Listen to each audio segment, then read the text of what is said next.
আমি আজকে একটা খুবই ইমোশনাল আর টাচি জিনিস শেয়ার করতে যাব। আমি এখন দুপুর 2টা বাজে। আমাদের এদিকে একটা বিশাল বাজার, যেখানে সব ধরনের সব কিছু পাওয়া যাবে। তো আমি আমার ভাইকে নিয়ে বের হয়েছি। আমার ভাই অনেক দিন ধরে শুনতেছি ও গল দেখাবে গল দেখাবে। তো আসলে আমার ফ্যামিলি এমন না যে আমাদেরকে খাওয়ায় না বা আমাদের পছন্দের জিনিস দেয় না।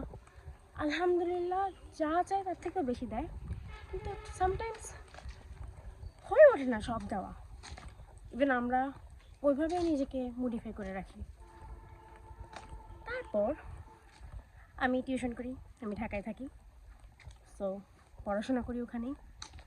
ভাবলাম আমি তো বাসায় থাকবো, আমার কাছে তো কিছু টাকা আছে, টিউশন ফি যেটা পাইছি আমি যাই, আজকে ভাইয়ের ইচ্ছাটা পূরণ করি। আবার এখানে একটা টুইস্ট আছে। ওই টুইস্টটা কি? ওই টুইস্টটা হচ্ছে আমার মা অনেকদিন ধরে বলতেছে ইলিশ মাছ খাবে, কিন্তু কোনো ইলিশ মাছ মানে মা বলার পর এখনও আসেনি বাসায়। সব কিছু মিলে একটু বিজি আমার বাবা, বা থাকে না যে ওই যে বললাম হয়ে ওঠে না।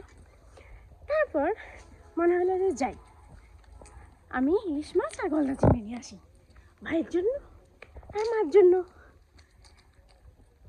হঠাৎ করে দেখি কি আমার অ্যাকাউন্ট কাজ করতেছে না। অ্যাকাউন্টে যেটা আছে সেটাতে অ্যাকাউন্টে তো আছেই, কিন্তু কাজ করতেছে না দেখে ফ্রেন্ডের থেকে টান দিছি, আম্মু থেকে টান দিছি, অ্যাকাউন্ট চালু হইলেই দিয়ে দেবো। তারপর সব কিছু আমি এই জন্যই রেকর্ড করতেছি।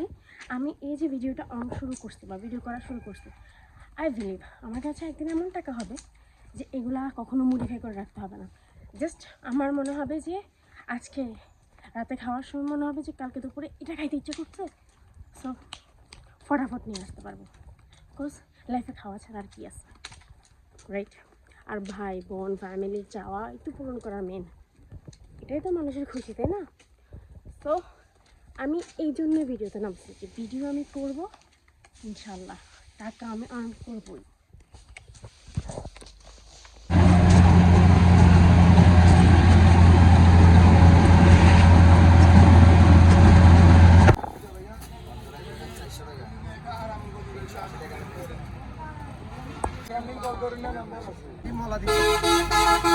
ডিম ছাড়া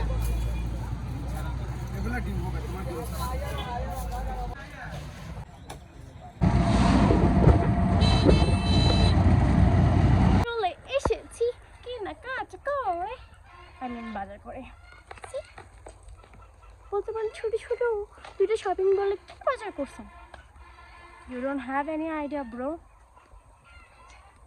অনেক টাকার মাছ এখানে। আচ্ছা, এটা বলতেছিলাম, ক্যাপচারটা এখন আবার শুরু করছি এই জন্যই যে একদিন এমন আসবে যে আমার অনলাইনে অর্ডার দেওয়া কয়েক বক্স মানে কয়েক কার্টুন মাছ আমার বাসায় থাকবে।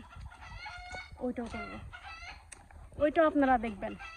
So please follow me, subscribe me.